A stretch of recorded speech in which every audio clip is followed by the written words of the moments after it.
Hi everyone, welcome to our devotion for Wednesday, March 3rd, where we continue the story that we started yesterday. Yesterday we started that story of the leader of the synagogue, Jairus, meeting Jesus as he returned back from a healing adventure, and he asked Jesus to come with him to heal his little daughter. We picked that story up right here, right there. So from Mark 5, some various verses or some skips here. Now, there was a woman who had been suffering from hemorrhages for 12 years. She had heard about Jesus and came up behind him in the crowd and touched his cloak, for she said, "If I but touch his clothes, I will be made well." Immediately her hemorrhage stopped, and she felt in her body that she was healed of her disease. Jesus said to her, "Daughter, your faith has made you well. Go in peace and be healed of your disease." Here ends our reading, to be continued tomorrow. So here we have a healing story within a healing story. Jesus is on his way to heal Jairus' little daughter, who is about 12 years old, and he is encountered on the way. There's a whole crowd that joins up with this procession. You've seen that, right? Of two people doing something, and more people gather and gather and gather until it becomes this big crowd. And a woman who has been suffering from bleedings for 12 years, right? Just as long as this little girl has been alive, she had thought to herself, "If I but touch his clothes, then I will be healed."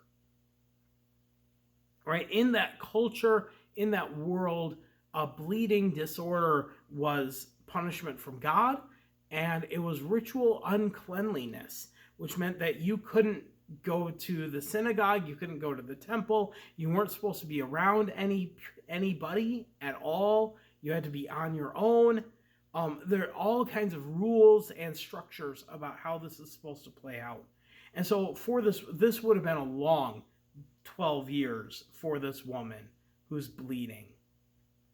And there's all kinds of suppositions about what possibly could go wrong. Was this an infection? Was this a bleeding scab that just wouldn't heal? Right? They didn't have much in the way of cleanliness rituals back then. Clean water was scarce. I've also read some people think that this could have been the result of female genital mutilation. That as a young girl, this woman's parents had this procedure done on her for all of these reasons, and as is the case with a lot of those, that it was botched, it was terrible, and it caused her not only that pain and suffering, but 12 years worth of pain and suffering and isolation. But she says to herself, she had heard about Jesus, and she says, "If I but touch his clothes, I'll be made well." And so she did. She snuck through the crowd. She should not be in the crowd. I'm sure she touched somebody else in the crowd, and her bleeding, touching someone else, means that something else is now unclean.